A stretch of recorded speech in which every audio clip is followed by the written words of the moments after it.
We're going to start in a couple minutes. Sure, yeah. As people gathering.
All right, let's get started.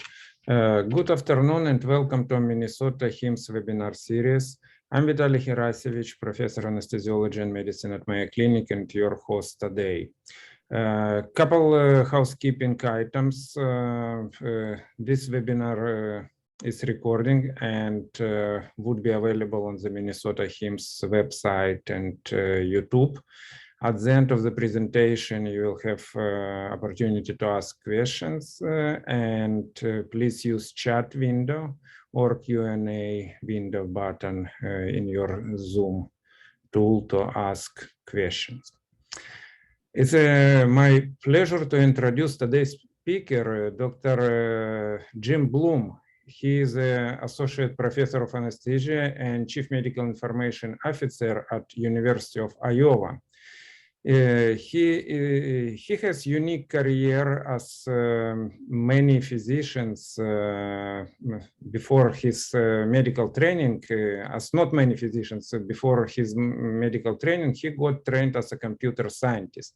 And he actually entered medicine to use this technology to help patients improve healthcare through the data analytics and machine learning.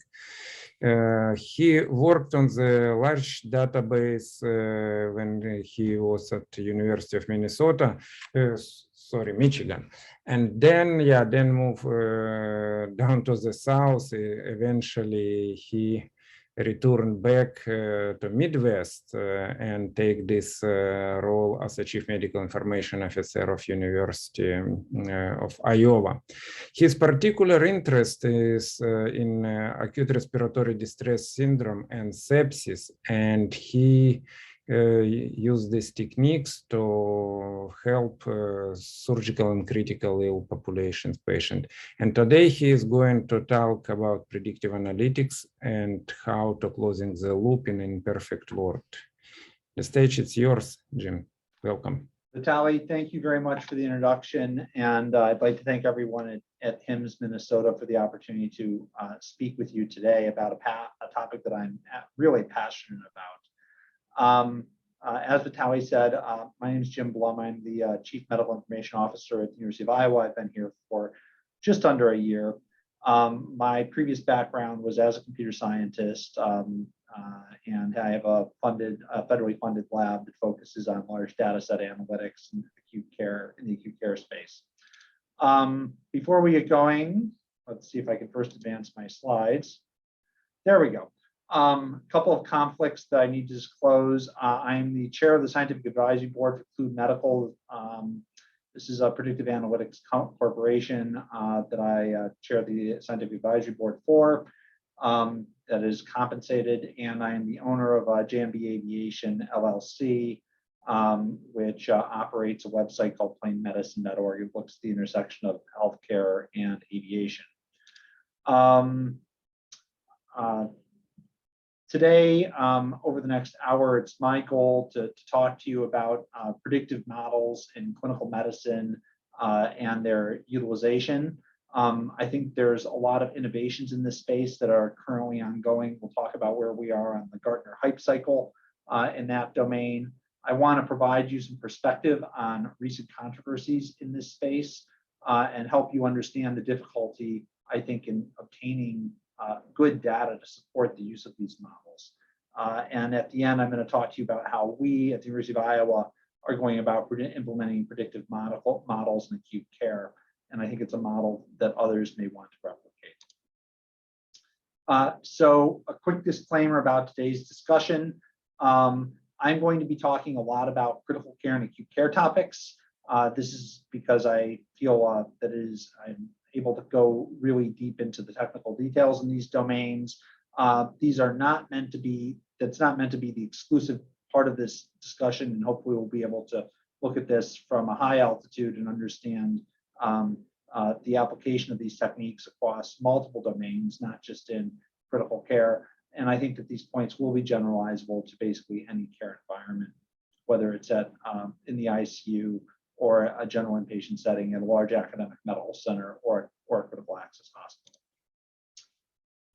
So I'm going to start this discussion today talking about critical care and the use of artificial intelligence in critical care and predictive modeling in critical care. This is a very hot topic right now, as I'm sure you're all well aware. I wanted to provide a point of reference for everyone today. So this manuscript, which was published in last year, is an excellent review in a fairly good journal. This manuscript focused on, started off talking about computational power and how that's enabling us to do things with data that we previously found challenging. But what's interesting about this manuscript is it actually digs deep into into machine learning. And this is a clinical journal where they go in and they talk about essentially machine learning today and talk about supervised and unsupervised learning. And they actually get into a little bit the mathematics behind sort of major classification systems that exist today. And they even go so far as to try to educate clinicians about feature selection and how that goes and how that contributes to classification, which is really interesting because when I was a computer science student in the mid 90s, we didn't talk anything except at a high level about neural network technologies because specific hardware wasn't available and it was theoretically something that was interesting but not really usable at the time. So this is where we are today in clinician education regarding predictive analytics and artificial intelligence.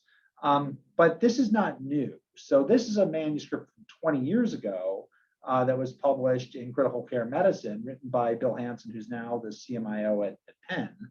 And at this time, they were talking about clinical decision support systems and predictive analytics. Now, they were talking about it in a different fashion. They spent a lot of time talking about existing expert systems and model-driven decision support, but they started to talk extensively about data-driven decision support and how data and machine learning was someday going to impact critical care and general hospital decision-making. And they sort of brought up there's this nice table that they brought up talking about where things were going and how data mining was an emerging topic that was going to contribute to essentially a new form of predictive analytics that was going to change the way care was delivered in the ICU. They go ahead and they talk briefly about neural networks at a level that was very rudimentary. And they actually went ahead and talked about a very hot topic at the time, fuzzy sets, which is a sort of a predecessor of many of the machine learning techniques we're using today. But this was interesting in 2001 that this is what they were talking about. But the major issue in 2001, and one of the things that they emphasized in that manuscript, was the lack of data availability. to train models. And this was starting to become recognized as a significant issue in the mid-90s. And this was started to be addressed actually at the NIH level with the funding of originally MIMIC, which was more a demonstration project, and then MIMIC 2, which was the first sort of large ICU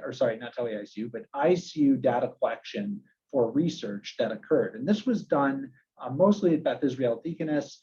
You folks may recognize Mohammed Saeed's name there and Roger Marks, that essentially created MIMIC and brought it forward. And the idea behind MIMIC, and this is what happens when you're dealing with a manuscript and a PDF from 2002, you don't get very good imaging off of those things, but you can see here that essentially what they did was they took a clinical information system for the ICUs in Beth Israel Deaconess, and they actually, which was a Philips-based system at the time, and they wired it, and it did, in addition to collecting just that clinical information system data, they were capturing the waveform data off of the monitors and the alarms off of the monitors in the ICU there.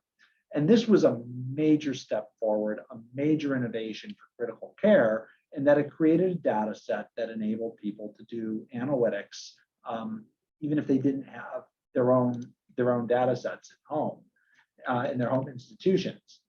And here's an example of the data they were collecting. This is a patient that was in the ICU for 37 days.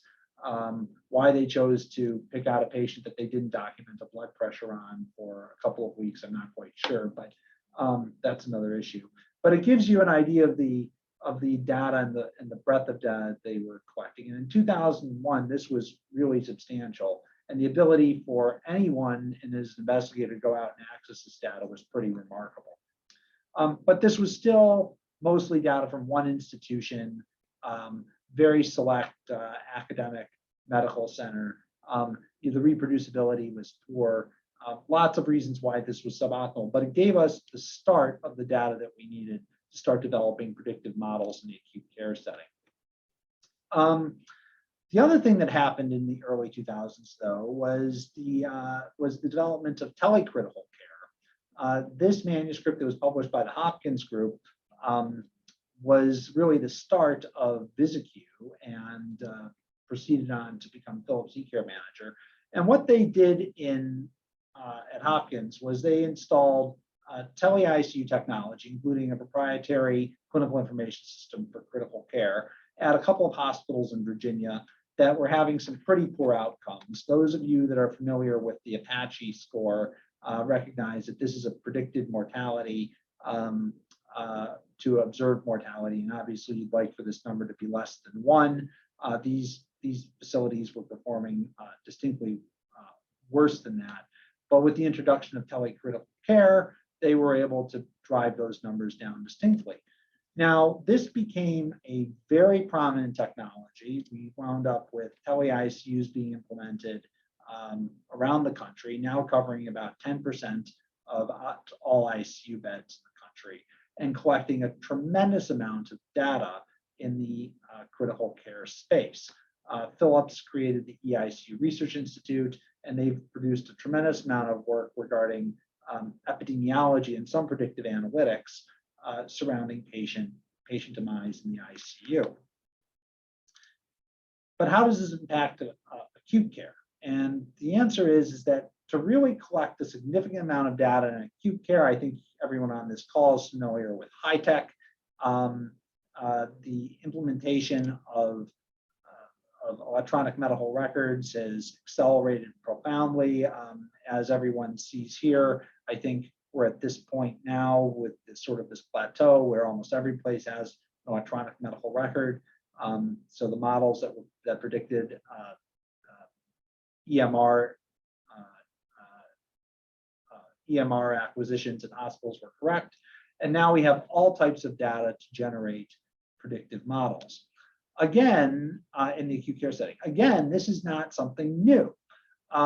People were using predictive models, using things as rudimentary as pieces of paper, pencils, and math that didn't even require a calculator. Many of you probably at your institutions right now are running some variation of the modified early warning score, MUSE.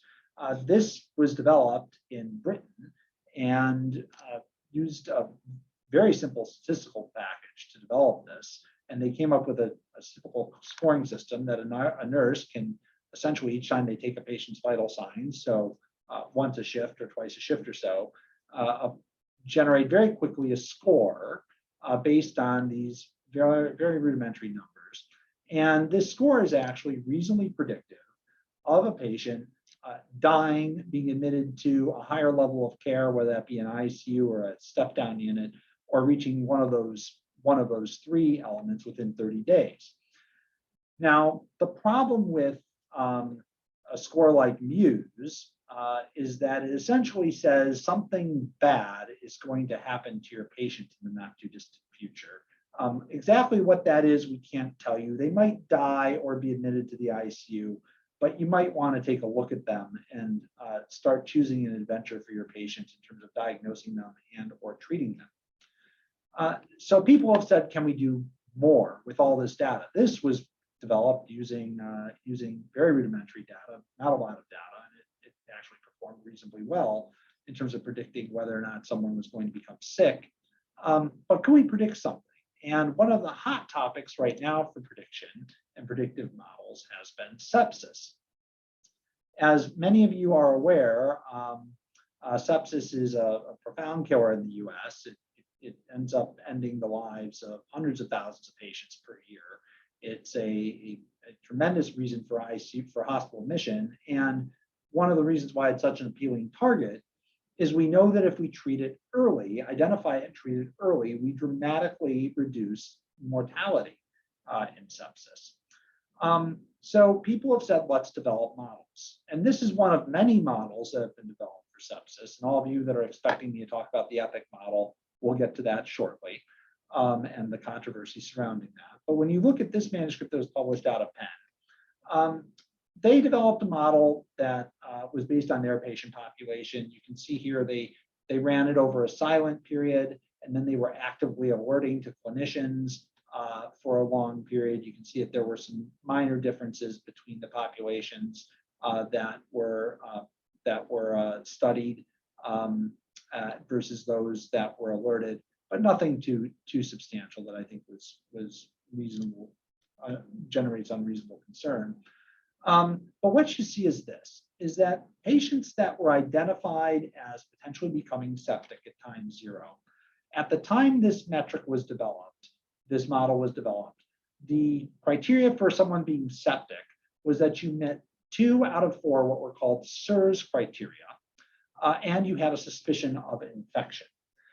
Well, as you can see here, 10% of patients at any time in the hospital were met that criteria, and they were all in the hospital. So to some extent, you had to have some suspicion of infection for many of them. And as you see, after an alert was generated, you can see that number of patients just continued to increase. So SIRS was not a very good marker for predicting someone becoming septic. It was just too sensitive and wasn't specific enough. And we'll talk about that in just a second. And so it's not a very good marker. So they developed this model that used a technique called random forest. And they introduced, I believe it was a total of like 98 variables to this. It was quite extensive. And the forest that was generated, the random forest that was generated, actually does not profoundly weight any one variable. It's sort of an interesting model in that it uses a lot of different data elements. Many of them are weighted very similarly. But when you look at this model was implemented, and what they did is they sent an alert to the nurse taking care of the patient and the intern, or the responsible entity, but typically the responsible licensed physician, but at the time it was mostly an intern. And basically said, this patient might be becoming septic per our model. Go and see them, do something about it. Well, they did go and see them. And what you see they did is they gave patient's fluid, but not all that more often, which is a fundamental component of sepsis therapy. And they checked the lactate a little more frequently than they did in the silent phase. So there was a small change in what people did, but they didn't do a lot of other stuff, as you see here. They didn't send a lot of blood gases. They didn't start antibiotics at an increased rate. They didn't do much of anything other than give some people fluids and check a lab value to see if they might be truly becoming septic. And as you see with this didn't result in a lot of different outcomes. So hospital length of stay didn't change. Patients got to the ICU a little bit earlier, 8 hours earlier than they did otherwise. That didn't change mortality. There wasn't even a signal towards mortality improvement or 30-day mortality, or where the patients were discharged. So, or whether they developed sepsis or severe sepsis or septic shock. So despite the fact they were sending these alerts on a fairly regular basis, it didn't seem to be impacting the outcomes. Now, what's interesting about this study is they went ahead and they actually studied the providers. They said to the providers, you received an alert regarding a septic patient. What did you think of that alert? Did it do something for you? Did you do something for the patient? And what's very interesting is they looked at the providers and they looked at the nurses. And you got very different answers regarding what they perceived occurred. In general, you can see here that the providers said, before this alert triggered, I thought the patient was septic. I didn't even need this alert to tell me that the patient was septic. I just knew. Now, what's interesting is 48 hours later, they said, oh, wait, maybe I didn't think they were septic at 48 hours, but at the time I did think they were septic. The nurses actually seemed to say, like, when it went off, I didn't think they were septic. And it seemed to confirm that. So very different expectations as to what they thought was going on with the patient. In terms of the outcomes of this, what they found was that the providers really didn't feel like it made any significant change in management. So of 107 providers that they asked, did this change management?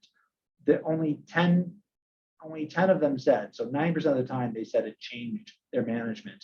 And when they did change their management, the big things they did were they saw the patient more frequently or they sent them to the ICU. Now the nurses felt that this really did change care, right? So they said there was increased, the docs coming around a lot more, I'm checking their vital signs more frequently. A new diagnostic test was ordered, although here none of the docs said they ordered new tests, but the nurses felt that they ordered new tests, which is incongruous. But in general, the providers really didn't like this very much, as you can see. And if you look at this graphically, you can see, was this helpful? The providers sort of said it wasn't helpful or unhelpful most of the time. The nurses had a little bit better impression of this, but still the majority of the time they did not think that it was helpful. And then when you say, did it improve care? The docs really felt this didn't improve care. The nurses, the majority of the time felt that it didn't improve care, but I said about a third of the time it did improve care. And so the differences in this are very interesting. And so what I would say is, why was this so disliked by the providers? The nurses, you can say, it was about 50-50, maybe a little less, but the docs really didn't like this. And I think the reason for this is that they failed to close the loop appropriately. So the doc that was receiving this, the providers that were receiving this, the vast majority of them were interns that are just miserable people, not meaning that they're evil people. They are just generally miserable at being interns. And a lot of times these alerts were going off in the middle of the night with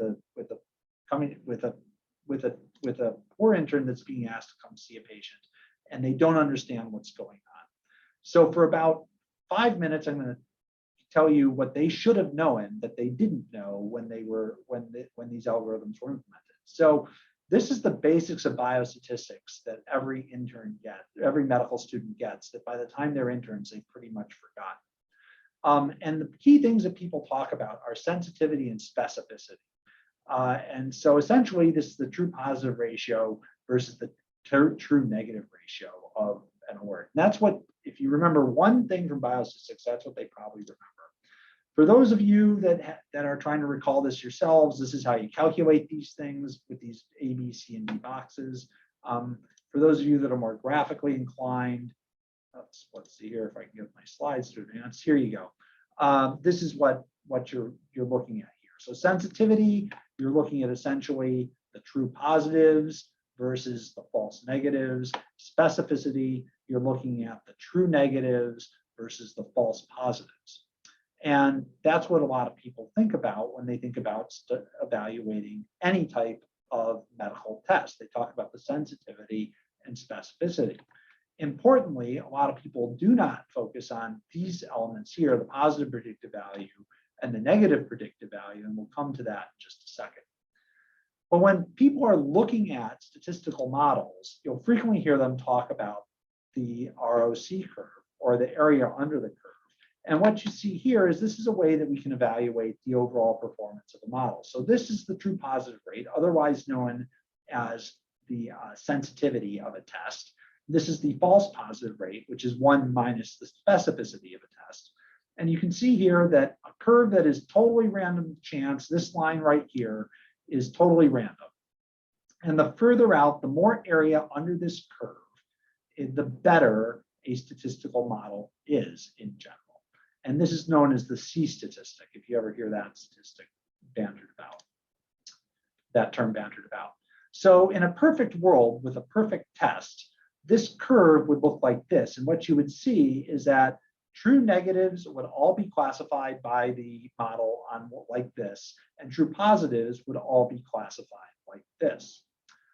Unfortunately, the world in which we live in today is one where the models typically have AUCs somewhere between 0.7 and 0.85, which means there's this large area here where there's overlap. And depending on where you decide to draw a threshold based on the model, you're going to wind up with either a lot of cases that you miss that are true positives, or you're going to wind up with false negatives and false positives.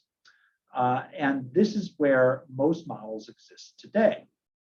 Now, the sensitivity and the specificity of a test are fixed. It doesn't matter what the prevalence, how often that disease state shows up in your population.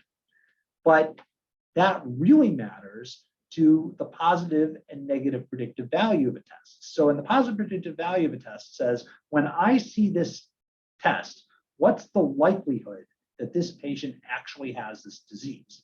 And if you look at this, and that depends on how common this is in the population. So as it becomes more common, a model that has the same, what we would call AUC or C statistic, actually the positive predictive value changes dramatically based on whether this is very common in the population or not so common in the population. So this is how this all looks graphically. But I figured that given that we're in a pandemic here, and you've all been hearing about COVID testing, this is a good example of this, courtesy of the CDC. And what we see with this is that if a disease has a prevalence, like if the rate of COVID in your community is about 10% of the population right now, which would be very high, acknowledged, but essentially if 10% of your tests are positive, and you test 1,000 people, or 10% of the population you test has COVID, what you'll see is the positive predictive value of a model that is 90% sensitive and 95% specific. So that's a really nice looking AUC of that curve. That's going to have an AUC of 0.9 something, because this is a laboratory test. The positive predictive value is still only 66%, 67%, as opposed to if half the people you test with the same sensitivity and specificity, that positive predictive value gets driven up considerably. So what this means is that unless you have a test that performs really well and something performs and something's relatively common in your patient population, the positive predictive value of your test isn't going to be very good. And what most people expect as clinicians is that, and this is a real test for COVID that exists today, And essentially, and this was data suggesting that if it's in a population where 2% of the population is COVID, it's only going to have a positive predictive value, or basically 4 out of 5 patients that it says have COVID actually have COVID. But if you move up to 5% of the population, then guess what? If it 97% of the time it says you have COVID, you have COVID. You're going to have the patient's likely to have COVID. So this is how docs think about tests, right? Typically, they're pretty accurate. You know, this gets down to the lower end of where we would use a test, like 4 out of 5.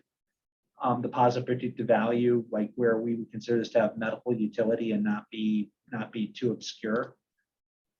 The tests they were using, the predictive model for the Penn sepsis model, had a positive predictive value of 0.29, which 2 out of 3 times this test, when it went off, when the model said this patient might have sepsis, they didn't have sepsis. And I think this explains a lot of those results. But it's really unreasonable for me, in my opinion, to expect that this poor intern understands, first of all, there was not good education, so the intern didn't even know that the positive predictive value was 0.29.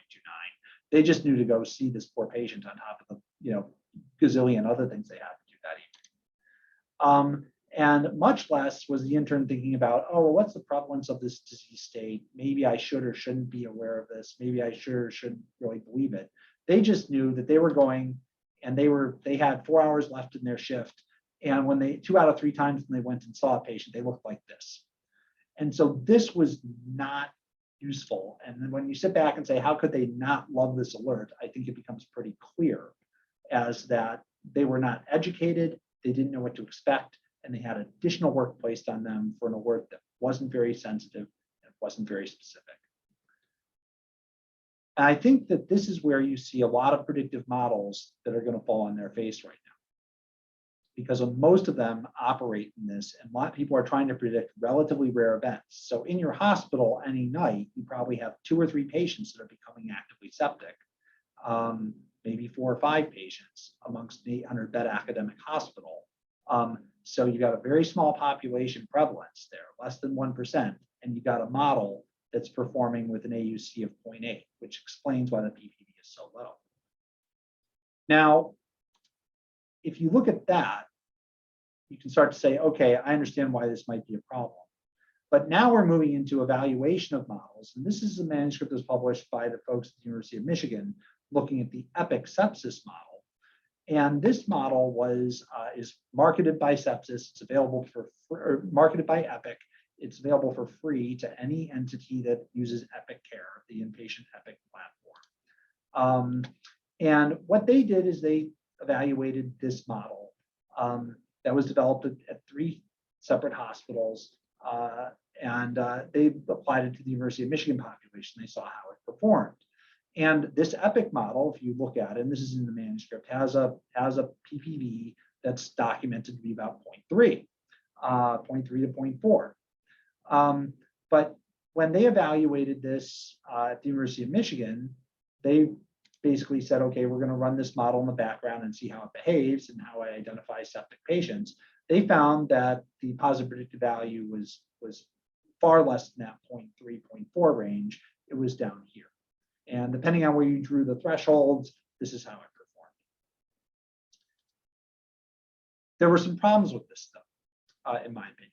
And the way that they evaluated this model was patients that developed sepsis according to either the CDC definition of sepsis or the ICD-10 definition of sepsis,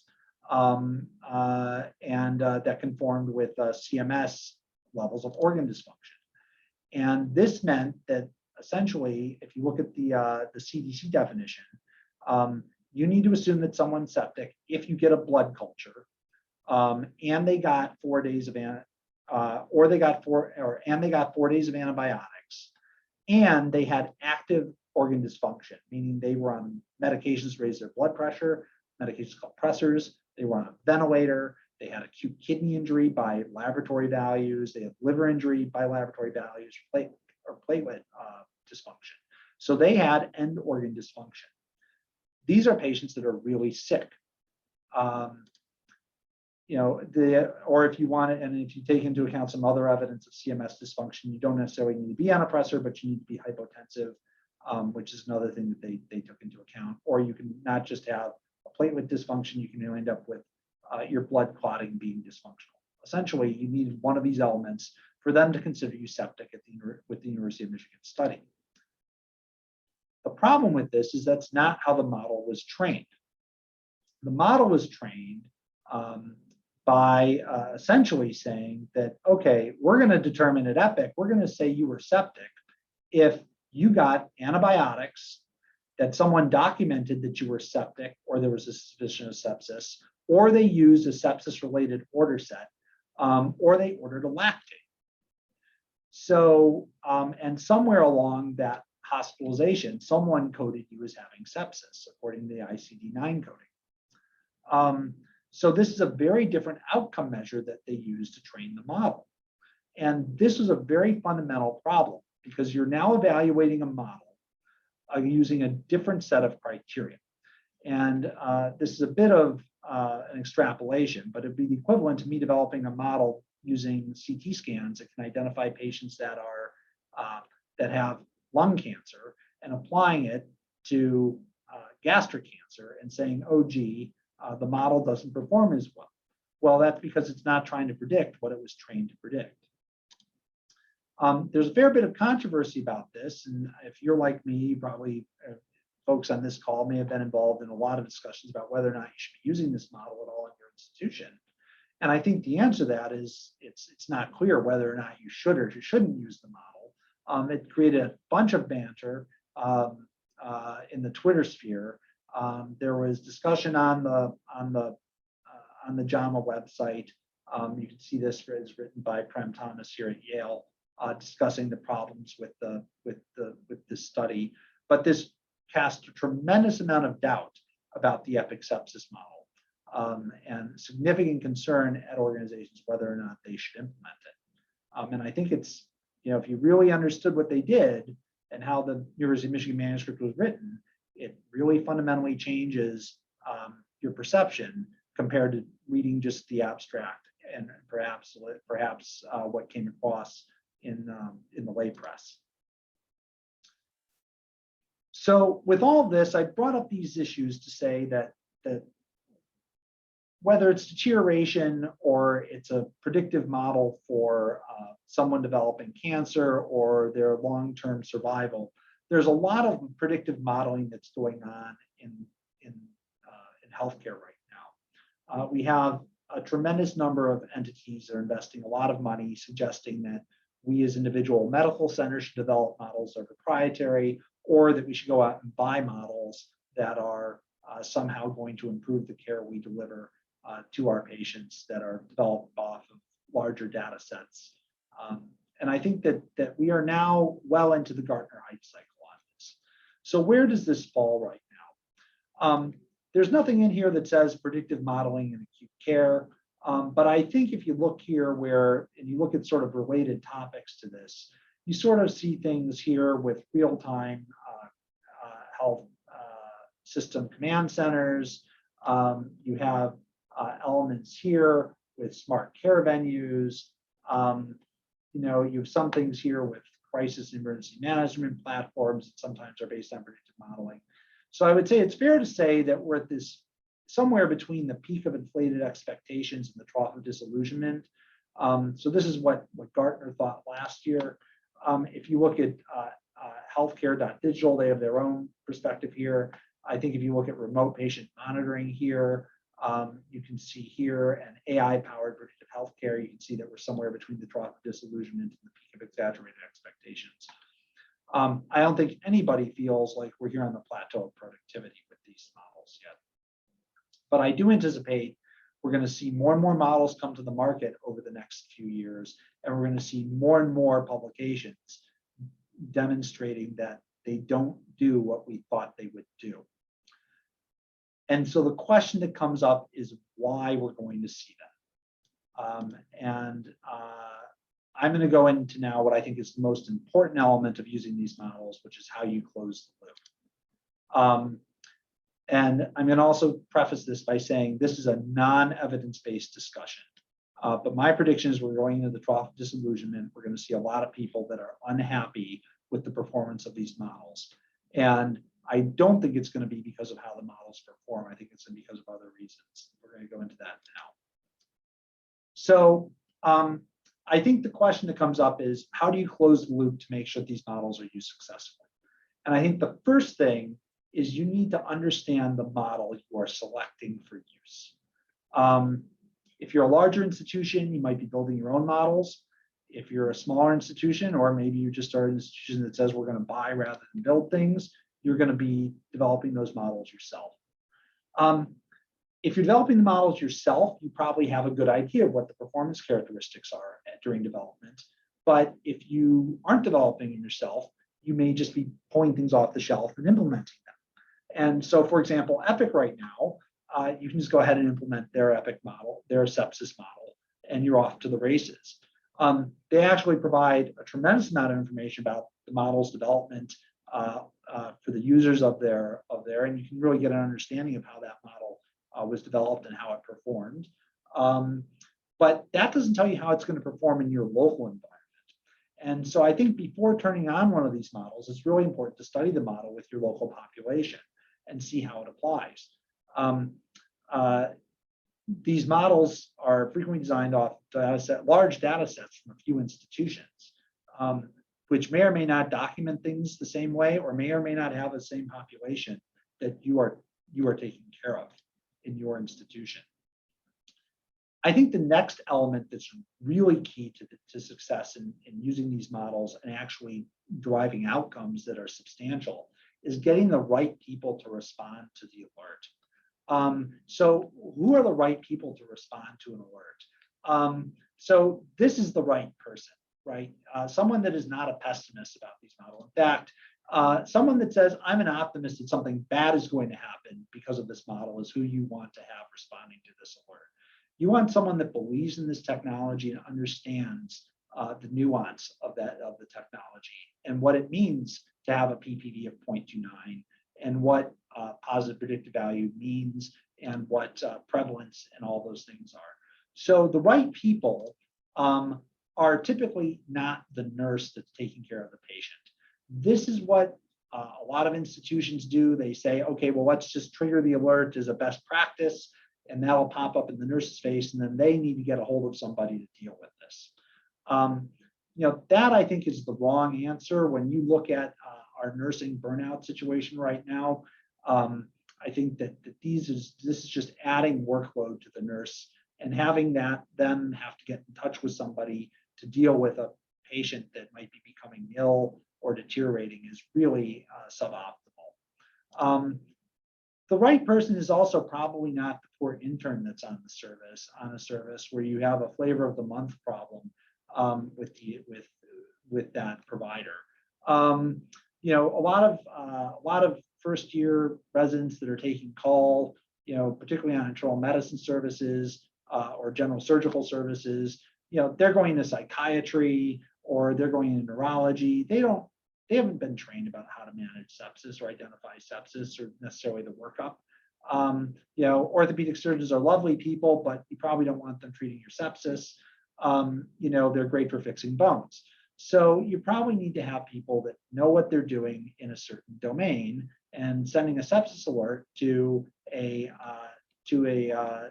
psychiatrist or to a neurologist is probably not the right thing. Sending a stroke alert to the orthopedic surgeon probably isn't the right thing. You probably need to get the right information to the right person that can truly evaluate the patient. So I think the getting the right person to those patients is someone that's empowered with education on the model and at least some rudimentary statistical knowledge so that they understand what they're looking at when that model goes off and how often they should expect it to provide useful information versus it to be purely advisory and something they can ignore. I think you also need to make sure that you aren't just adding these alerts to someone's existing workflow if you're sending a lot of them. If you're sending one or two of these things a day, that's fine. But the Penn model was sending, tens of alerts per day, And that results in an actual amount of workload for people. We've run modeling, we've modeled the EPIC sepsis alert here, and we think it's going to generate, with our thresholds, probably the need to evaluate about 6 to 8 patients per day. And we don't think that's a reasonable burden to give to our existing staff right now that is drowning in COVID. I think whenever you've identified the right person to respond to these alerts, I think providing protocolized expected actions to those folks, particularly if they are not truly LIPs or they're you have advanced practitioners that are perhaps have other duties. They need to know what the first steps are and how to escalate and who to escalate to. And the attending of record is probably not the right answer, particularly in an acute care situation with a patient that's actively deteriorating. And finally, I think you need to provide the providers the ability to provide feedback on the alert to say, was this useful? Was this not useful? And I think what they did at Penn was very, very illustrative of how you should be doing this. Every patient that got alert got a chance to provide feedback on it, and people were listening to it. So once you've identified the right person and you've empowered them to respond to these alerts, I think it's important to really be tracking a primary outcome. You should define that before you ever get started. What are you trying to address? So in the event of sepsis, are we trying to reduce length of stay? Are we trying to reduce ICU admissions? Are we trying to reduce days of mechanical ventilation, days on pressors, whatever it might be? You should define what the primary outcome, just like you would in a research study. You may not have any intention of publishing this, but I think it's very useful to say, yes, you met your target, or no, you didn't, and why.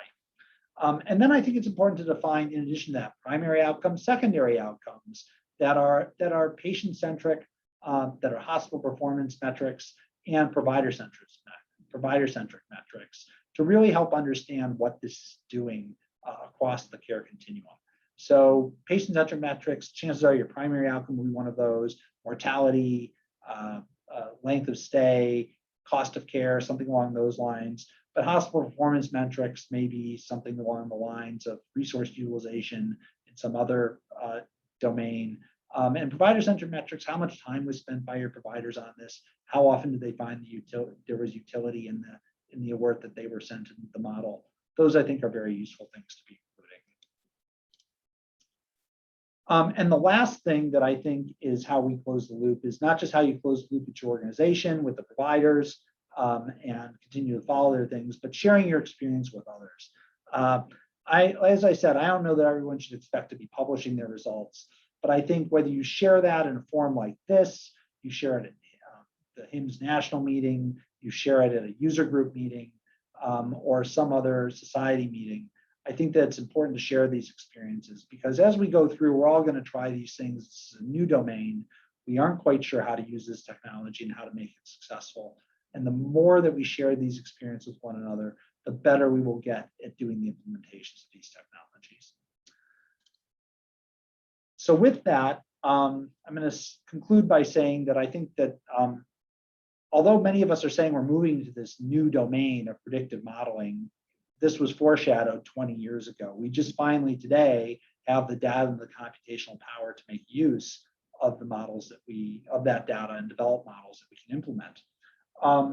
But we're expecting these models to behave like lab tests, and the vast majority of them do not. And we need to make sure that people are aware of those statistics. With that said, we understand that they aren't going to perform like lab tests. And as such, we still need a clinician to get involved with the patient, assess the patient, and understand what these models, and understand whether or not the model was right or wrong. And ultimately, this is still a clinician call. It's not something we should just use the model for. And I think finally, the way we're going to see that we actually move the needle in these things is by getting the right clinician with the right knowledge to the patient at the right time. That's what's going to change it. It's not just going to be pushing forward the model to existing workflows. It's going to involve us really changing the way that we work and providing care.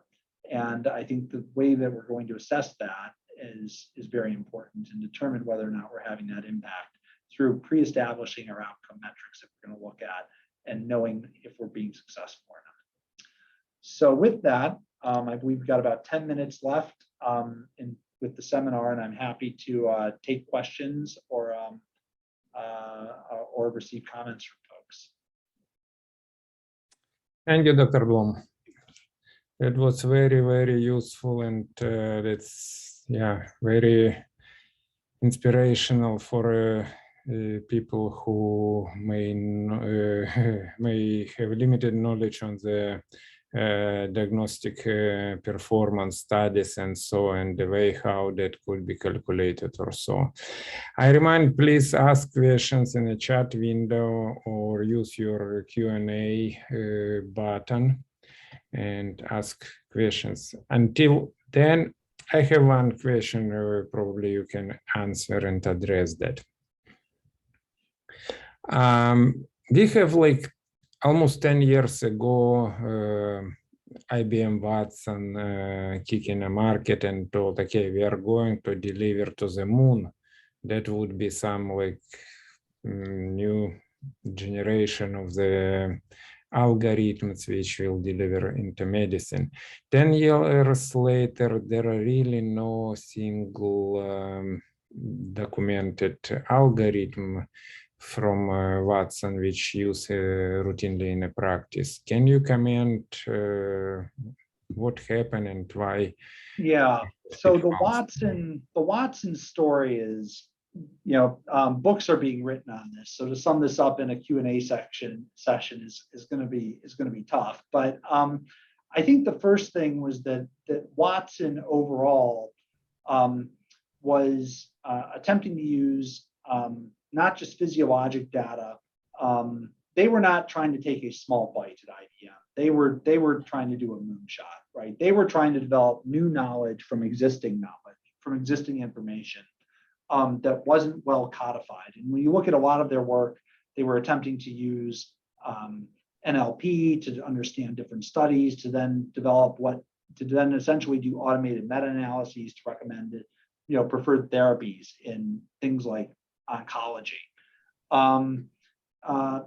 That is an incredibly difficult lift, and they've spent literally billions of dollars trying to do that. And I think what they were trying to do was admirable, but it was they were trying to go from crawling to running in a very short period of time. And for many of the things that they were trying to answer, there just aren't good answers, right? Preferred therapies in oncology are very difficult, and there's a lot of nuance, and it's not like it's easy to determine what the best outcome is and what the best difference is, and frequently you're dealing with very small differences between preferred therapies.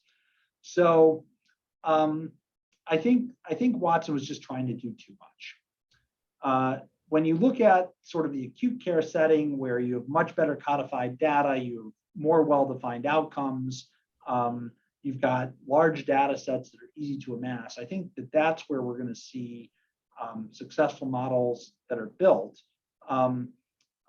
But assuming people that they understand what they're doing, but many of the models that were developed by Watson just simply had very, very little utility relative to those people they were trying to serve.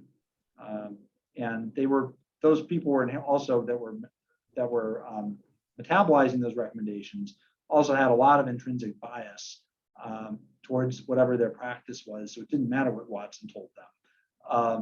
They were going to do what they were going to do anyway. So it's an incredibly complex topic, the entire IBM Watson healthcare story.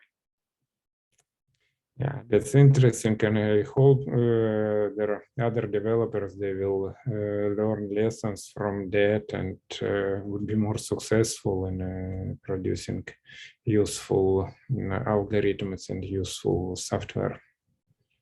Yeah, and I do think there's probably some bright spots in the Watson domain. You know, Dr. Purcell Jackson gave a very good talk on this I saw last week, and there are some bright spots inside the Watson domain, and in fact, even in the pandemic, they provided some very interesting knowledge. But when you look at the billions that were spent in things that were sort of higher profile at the time, you know, we're gonna determine best therapies in cancer. Well, you know, many of these things, there are no best therapies, or the best therapies are clearly already known. So, you know, adding a bunch of machine learning isn't going to add that much value at this point. So. Okay. All right. Looks like we don't have much questions today. I suggest we return back to the audience 3 minutes to prepare for next meetings or whatever you do in your daily job. All right. Yeah, there are some. Yes, I'll be happy to send the slide. Vitaly, can I forward this slide deck to you for everyone to if you're willing to share, we definitely place this on the Minnesota HIMSS website, and as I indicate, this webinar is recorded and would be available through the website as well. Sure thing, yeah, because there's a couple of manuscripts there for John here that he can, and they're in the deck, so you should be able to find them pretty easily then. Sounds good. Great. All right, thank you. And we probably at the end of our webinar today. Thank you and bye. Thank you, everyone.